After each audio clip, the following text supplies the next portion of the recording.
My name is Patricia Blos. I'm 28 years old, and I used to believe that love was something you could build through patience and trust that if you gave enough, you'd eventually be chosen. Turns out love isn't always a promise. Sometimes it's just a lesson written in someone else's handwriting. When I met Leo, he wasn't the loudest in the room. That's what drew me in. He was calm funny in that understated way, the kind of man who could make a grocery run feel like a date. He'd brush my hair out of my face when I spoke, listen like what I said actually mattered. I thought I'd finally found something real, something still. For 2 years, we built what looked like peace. Dinner nights, inside jokes, weekends that blurred into each other. Our friends used to call us the married couple, but I think somewhere along the way that title started to scare him. The change came quietly. He started hiding his phone screen, keeping his messages face down. I'd catch flashes of names I didn't recognize, followed by his thumb moving too fast to pretend it was casual. When I asked about it, he'd sigh. "You're overthinking again, Patricia. You can't control every conversation I have." And I wanted to believe him. I really did. Because the truth is, I was tired of being the one who doubted while he played calm. I told myself that love meant giving the benefit of the doubt even when it hurt. Then came Riley's birthday party the night that rewired everything. Leo had been talking about it all week. Everyone's going to be there, he'd said. Diana's planning some surprise. Diana. That name had started showing up too often lately. She was the effortlessly charming type, bold laugh, constant touch, the kind of woman who made her presence feel like a performance. That night, Leo dressed up like it mattered. White shirt, rolled sleeves, cologne. I hadn't smelled since our anniversary. When I asked who he was trying to impress, he smirked. "Relax, you're coming too." He said it like it was a joke, but the laugh didn't reach his eyes. The party was packed, music, laughter, everyone drinking more than they should. I stuck close to Riley and the others while Leo drifted off into a sea of people. A few minutes later, I saw him across the room, Diana's hand on his arm, his head bent close to hers, both laughing like the rest of us had disappeared. For a second, I froze. Then, instinctively, I smiled at nothing. That's what women do when they don't want anyone to see them break, they smile. A friend, Naomi, leaned closer. "You okay?" I nodded. "Yeah, just tired." But I wasn't tired. I was humiliated. I watched him all night.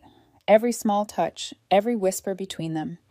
He looked younger, freer, like I'd been the weight he'd just set down. Later in the kitchen, I found him pouring Diana another drink, his hand brushing hers. My voice came out steady, even though my chest was burning. "I'm heading home soon," I said. "Work tomorrow." He didn't even turn right away. "Already, it's barely midnight." "Yeah, I've been up since 5. You coming?" He looked at Diana, then back at me. "I'll catch a ride later. Don't be such a mom, Patricia." The word mom hit like a slap. Patronizing, dismissive, said with a smirk that told me I wasn't worth taking seriously. So I smiled again, the kind that hides pain behind grace. "Sure, have fun." I left quietly, not wanting to give him the satisfaction of a scene. The cab ride home was a blur of neon lights and replayed memories. Every "I love you" that had sounded so steady now felt rehearsed. When I got home, I sat on the couch staring at my phone. No messages. Not a single one. I told myself he'd text soon, that maybe I'd overreacted. But the silence stretched. Midnight passed. Then 1. Then 2. By the time the sun came up, my phone was still blank. That's when I felt it, that dull ache of knowing someone's choice before they admit it. At 10:47 a.m., my phone buzzed. One message. 4 words. "It just happened. I'm sorry." For a second, I couldn't breathe. I kept waiting for another text, something to explain, to make sense of it. But nothing came. Just those 4 words, small and cruel, like a door slamming shut. I typed one word back. "Okay." Then I blocked his number, blocked his Instagram, his messages, his everything. And then I just sat there. No crying, no yelling. Just stillness. I looked around my apartment, our photos still framed on the shelf, the sweater he'd left draped over the chair, his toothbrush next to mine. Every trace of him looked foreign now. People talk about heartbreak like it's a storm, loud, chaotic, devastating. But the truth is, it's quiet. It's the sound of a message notification that doesn't come. It's the silence after a laugh you can still hear in your head. That afternoon, Naomi called. Her voice was hesitant. "Patricia, I don't know how to say this, but Leo left the party with Diana last night." I let out a slow breath. "Yeah," I said softly. "I figured. Everyone's talking about it. She's telling people it just happened. Like it was a mistake. Let her," I said. Mistakes have a funny way of repeating themselves. After we hung up, I went through my photos, the vacations, the selfies, the blurry coffee shop pictures. Every moment that once felt eternal. Delete, delete, delete. Not out of anger, out of clarity. When the screen finally went black, I whispered to myself. He left a party with her. I left his life with peace. That night, for the first time in weeks, I slept without refreshing my phone. And when I woke up the next morning, I didn't check for messages. I didn't hope. I didn't hurt. I just breathed. Because sometimes the end doesn't sound like goodbye. It sounds like silence. And silence, when you've been lied to long enough, feels like freedom. There's a strange kind of quiet that follows betrayal. It's not peace, not yet. It's more like when a storm has passed and the air still smells like lightning. You can breathe, but every inhale still burns. That first week without Leo felt like detox. Every morning my fingers would twitch toward my phone muscle memory, reaching for what was no longer there.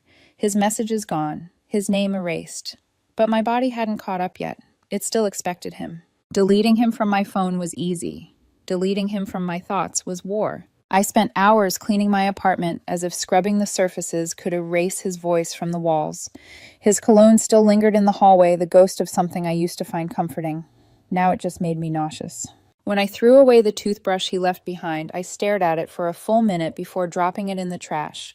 Not because I missed him, but because I hated how small it felt the end of 2 years reduced to a cheap plastic reminder. The worst part wasn't missing him. It was missing who I thought he was. By the second week, the silence started to shift. That's when the whispers began, screenshots, tags, updates I never asked for. A mutual friend, Naomi, sent me a screenshot one morning. Leo and Diana were tagged at a brunch place downtown, all smiles, the caption reading, "New beginnings are scary, but worth it." The post had over 200 likes. My stomach sank, not from jealousy, from disgust. He looked so proud of himself, like betrayal was an achievement, like happiness could be rebuilt from someone else's wreckage. Naomi called a few minutes later. "I didn't want to show you," she said softly, "but I thought you'd rather see than hear it from someone else." "It's fine," I said. "People post what they need to believe." "He looks different," she murmured, "like he's performing." "That's all he ever did," I replied. I told her I was done looking, and I meant it, at least until I opened Instagram that night. Even though I'd blocked him, his reflection leaked through. Someone's tag story, a mutual's repost. Leo and Diana at a bar, dancing her lipstick, smudged his hands on her waist. The comments were full of heart emojis. Mine stayed empty. I stared for a long time, not out of longing, but because I couldn't recognize the man in the photo. He looked like a stranger wearing Leo's face. Work helped. For a while. I threw myself into projects, staying late, volunteering for every deadline. Coworkers joked that I'd become married to my job. They didn't know the truth. I was avoiding coming home to silence. One night around 11 p.m., I found myself scrolling again, not through his profile, but through our old texts I'd screenshotted before deleting him. Messages from when things were still good. "You make me want to be better. You're the only calm I've ever known. I can't imagine life without you." Funny how people can write poetry one month and betrayal the next. I deleted the folder, this time for real. Weeks passed. The gossip didn't. Mutual friends would drop casual mentions. "Oh, I ran into Leo and Diana last night," or "They seem really happy." I'd nod, smile, and change the subject. But it chipped away at me, that constant reminder that he was thriving while I was relearning how to breathe. One evening, Riley, the same friend whose party started all this, called me out of nowhere. "Hey, just checking on you. Haven't seen you around." "I'm fine," I said. "You sure?" "Because I saw them last night. I wanted to punch him." "Don't," I said. "He's not worth the bruise." We laughed, but it didn't feel funny. The truth is, I wasn't angry anymore, just hollow. That night, I sat by the window lights off City humming outside, and I whispered to myself, "He's living the life I thought we'd share." Then I paused, realizing something. He wasn't, because I would never have built something that shallow. By the next month, the ache dulled into something else, acceptance maybe. I started running in the mornings, joined a yoga class, stopped checking my phone every 5 minutes. But the universe has a cruel sense of humor. Just when I started to feel free, Leo's face found its way back to me in a sponsored post of all things. A photo of him and Diana at the same beach we once visited. Same pose, same angle. Her wearing the sunglasses I'd bought him for his birthday. The caption read, "Sometimes love is about timing." I laughed loud and bitter. Timing. As if betrayal was just a scheduling error. It was that night I decided to delete social media altogether. Every platform. Gone. I didn't announce it. I didn't owe anyone an explanation. I just disappeared. The next morning, my phone stayed silent. No notifications, no updates, no echoes of him. It felt terrifying at first, like erasing the last tether between me and the world. But then, something unexpected happened. By afternoon, I felt light, like a fog had lifted. For the first time in months, my reflection in the mirror looked like someone I recognized. My eyes weren't red from crying. My skin wasn't dull from exhaustion. There was still pain, yes, but it was quieter now, less sharp, almost gentle. I made tea, opened my window, and watched the city breathe. And for the first time since Leo's message, I felt a flicker of something that almost scared me peace. Because sometimes healing isn't fireworks or revelation. It's silence. It's deleting the past without looking back. It's realizing that you can miss someone and still be grateful they're gone. That night before bed, I wrote one sentence in my journal. You don't unlove someone by blocking them. You just give your pain a room to breathe. Then I turned off my light, laid back, and slept soundly. No phone on the nightstand, no ghost in my chest, just the quiet. It had been almost 3 months since Leo's text those 4 words that cracked something open in me and let all the light out. I wasn't over it, but I was past the crying part, past the bargaining and the what-ifs, until Karma decided to log in. It started on a Thursday night. I was at the gym earbuds and zoning out to some upbeat playlist that was supposed to make me feel powerful, but mostly just drowned out the noise in my head. My phone buzzed on the treadmill tray. 3 missed calls from Naomi, then a 4th, and a message that read, "Check Dylan's post, now." My stomach tightened. I opened Instagram. The first thing I saw was Leo's face. He was sitting at a bar alone, a drink in hand. The caption wasn't subtle. Lesson learned, if they cheat with you, they'll cheat on you. I froze mid-stride. The comments section was a wildfire, half laughing, half pretending to be shocked. The post was barely an hour old, but the damage was already done. Screenshots were flying everywhere. I didn't comment. I didn't even like it. I just locked my phone and finished my workout because I knew what came next, the downfall. By the next morning, the story had spread. Apparently, Leo and Diana had imploded spectacularly.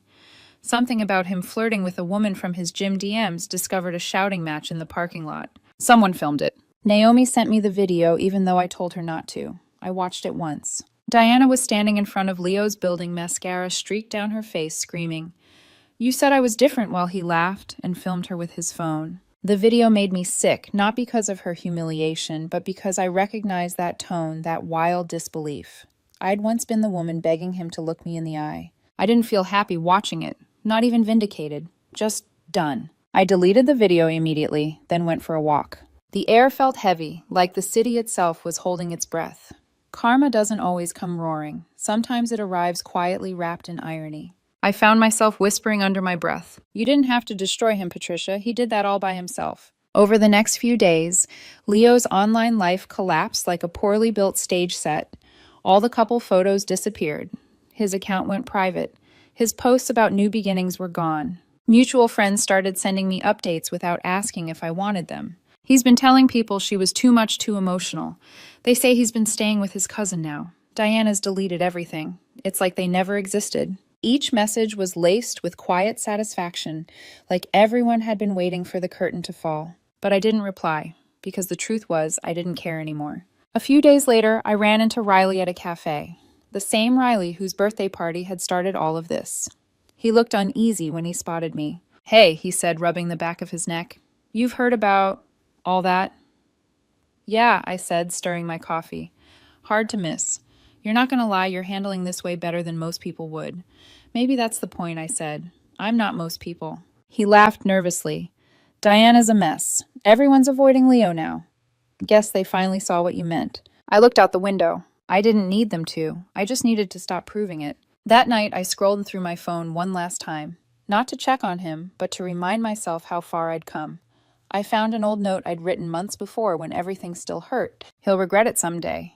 He'll know what he lost. I deleted that too, because it no longer mattered if he did. Sometimes healing isn't about waiting for someone's apology. It's realizing you no longer need it. A week later, Naomi called again. "You won't believe this," she said between laughs. Leo posted some quote about self-growth and accountability.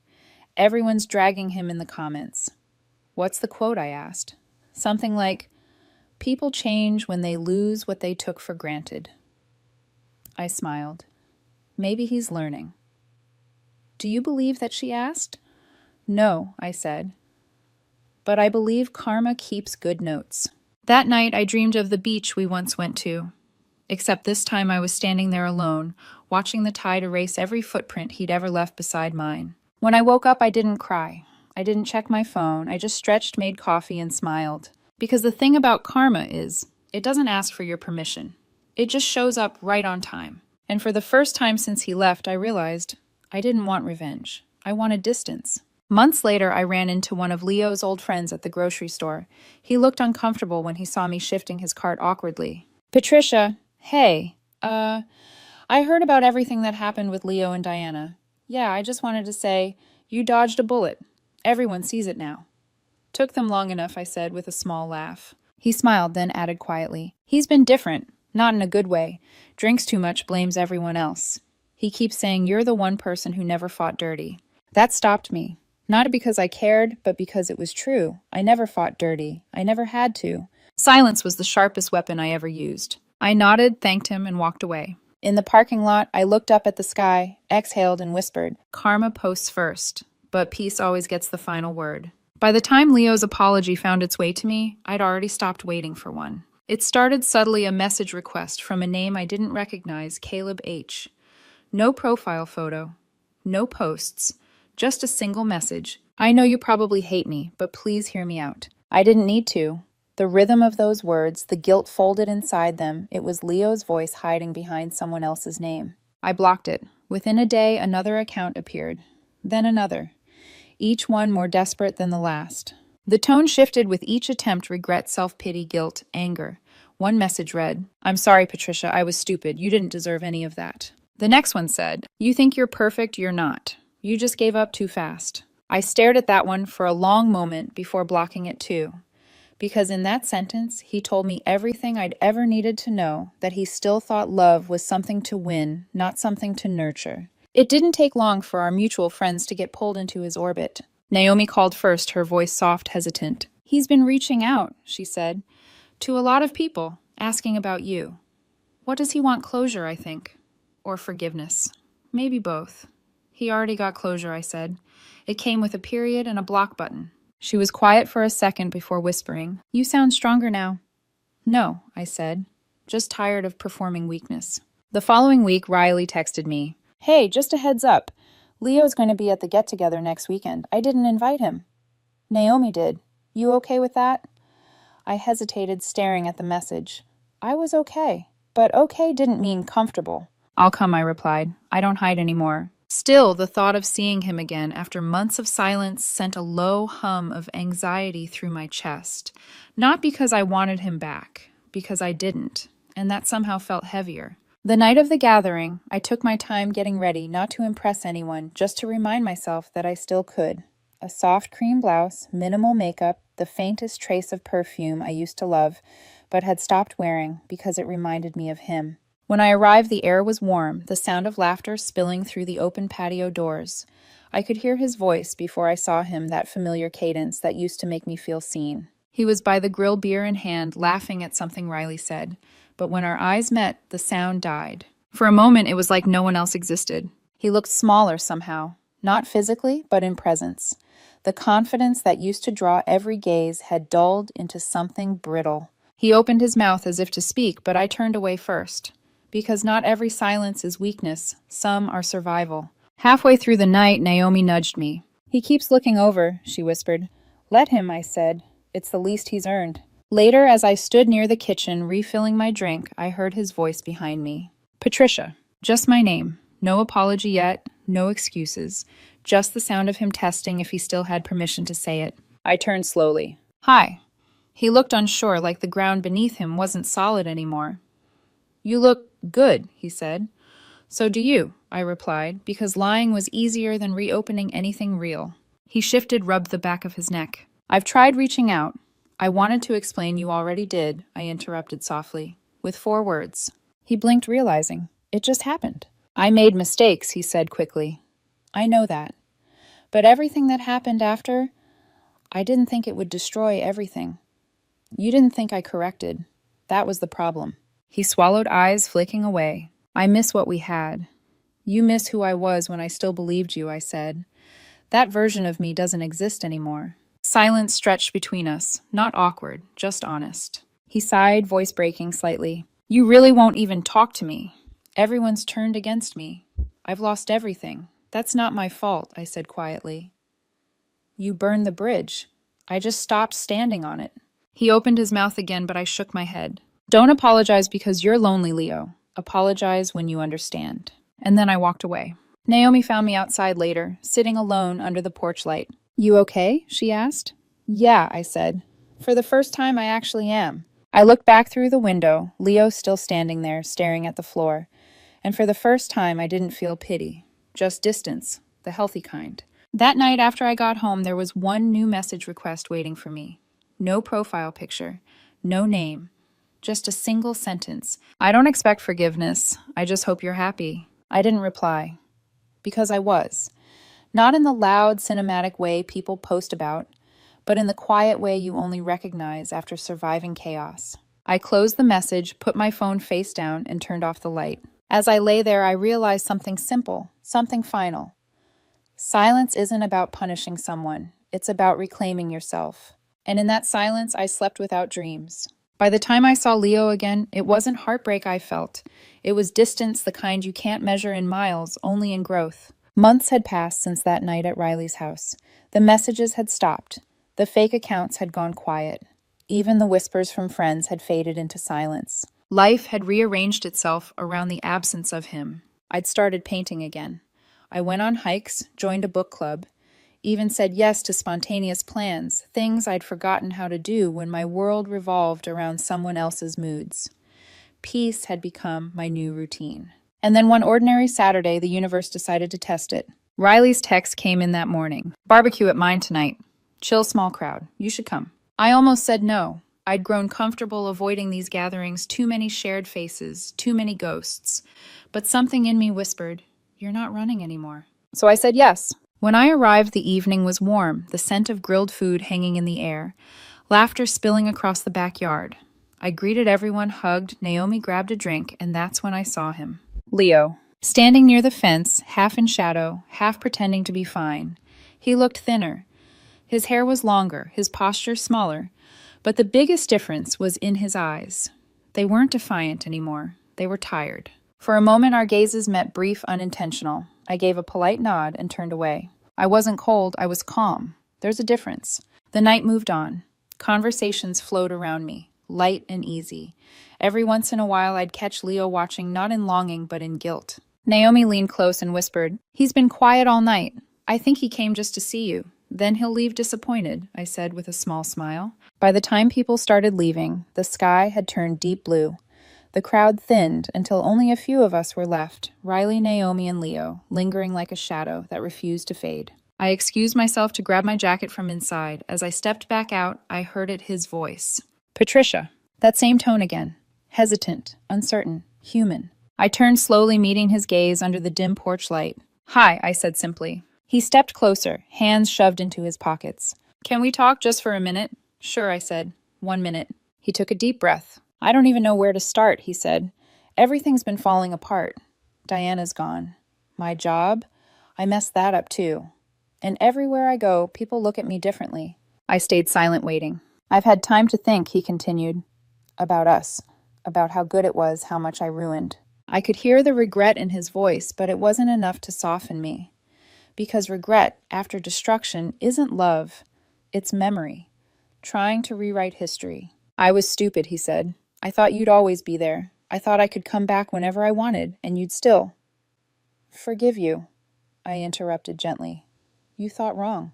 He blinked, taken aback by the calmness in my tone. You're angry. I get it. I'm not angry, I said. If I was, you'd still have power. What I feel now, it's just distance. He looked down, voice shaking slightly. You really mean that? Yes, I said. I don't hate you, Leo. I just don't carry you anymore.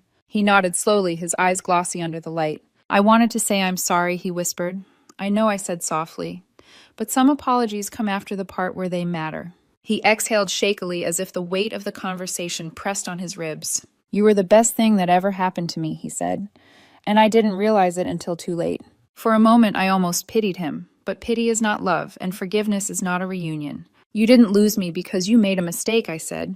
You lost me because you kept choosing the same mistake until I stopped waiting for you to change. He looked at me like he wanted to say more, but the words never came. So I smiled, not out of cruelty, but closure.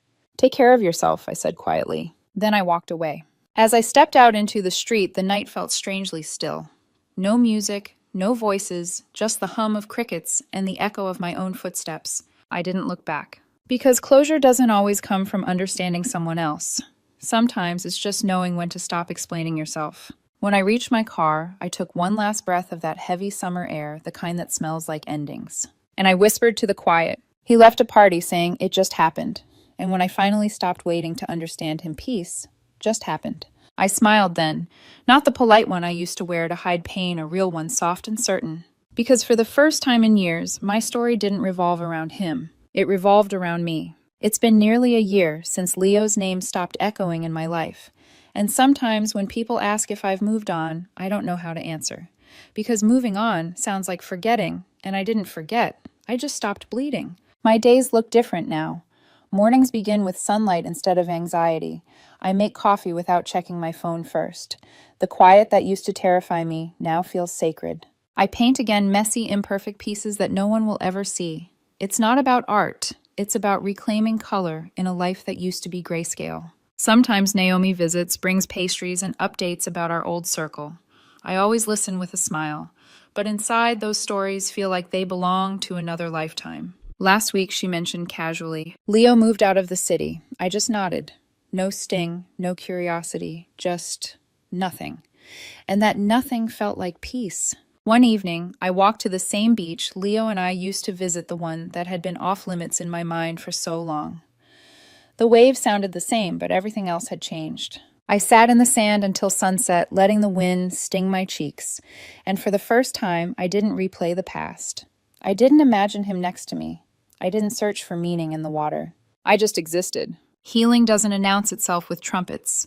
It sneaks in quietly in the way your heart doesn't race when their name appears, in the way old photos stop hurting, in the way laughter returns without guilt. I used to think I needed closure from him, an explanation, a reason, an apology, wrapped in sincerity.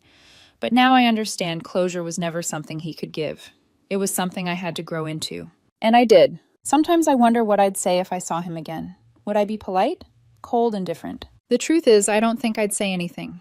Because silence was the first language I learned after him, and it taught me everything words never could. A few nights ago, I was scrolling through my journal, the one I kept during those first weeks after the breakup.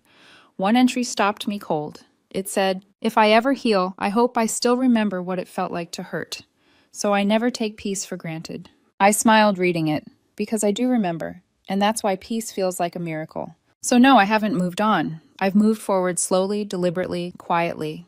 And maybe that's enough. Because moving on sounds like running from the past. Moving forward means carrying what you've learned and walking anyway. When people ask what happened with Leo, I just say, he was a lesson that arrived loud and left quietly. And when they ask if I'd do it all again, I say yes, because it led me here, to myself. Sometimes closure doesn't come from confrontation. It comes from a quiet morning months later when you realize you haven't thought about them once and the silence feels full instead of empty. He left a party saying, "It just happened." But so did my healing. It just happened the moment I stopped chasing love that never chased me back.